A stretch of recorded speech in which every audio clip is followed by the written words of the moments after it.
السلام علیکم کتونکو دا خوازه خله شالپین کلی کې موجود یو کوم ځکه چې نن د تاثیر خوازه خله کې دویم د کرونا وایرس ټیسټ چې کوم راغلی دی نو کتونکو تاسو ګورئ په هغه ځای موجود یو کوم ځکه چې د کرونا وایرس کوم پازیټیو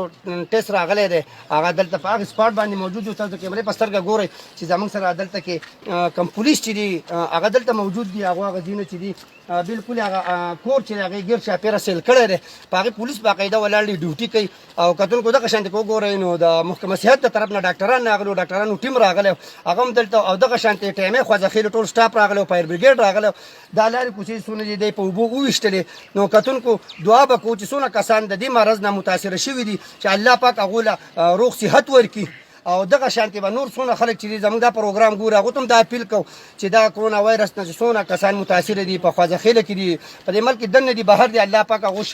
له شفا ورکړي نو کتونکو زموږ کوم پروګرام مقصد چې دی هغه هم دا دی چې ډېر کسان دلته کې لګیا دي چې انتظامیه چې دا خپل فرض نه پوره کوي د دې د وجې چې دي کم مرضونه چې دي هغه اچانک را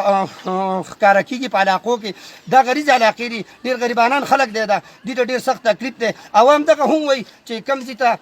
سیدو هسپتال ته لاړ شي دي چې کوم نوي هسپتال وي صرف هغې کوم هغه سهولیات نشته کوم چې پکار دي نو کتونکو کم مریض چې هلته کې لاړ شي نو هغه دننه بیا ناسې داسې د چا ملاقات نه کېږي نو کتونکو دغه هم غوښتنه کوي د ډي سي سوات نه چې دغه دې هم وکړي او نور چې دلته تحصیل په سطح انتظامي کموالی دی چې هغه کموالی هم دلته کې پوره کړي ځکه چې عوام ډېر په کشمکش کې دي نو وروڼو تر څو پورې به زمونږ پولیس چې دا قربانیانې به ورکوي د اسپتال عمله به قربانیانې ورکوي ټایمې سټاف به قربانیانې ورکوي خو موږ له بنیادي کار هغه پکار دی چې موږ اصل کې د دې کرونا وایرس په حقیقي معنو کې موږ دغه له شکست ورکړو په خپل مقصد کې کامیاب شو نو کتونکو بیا موږ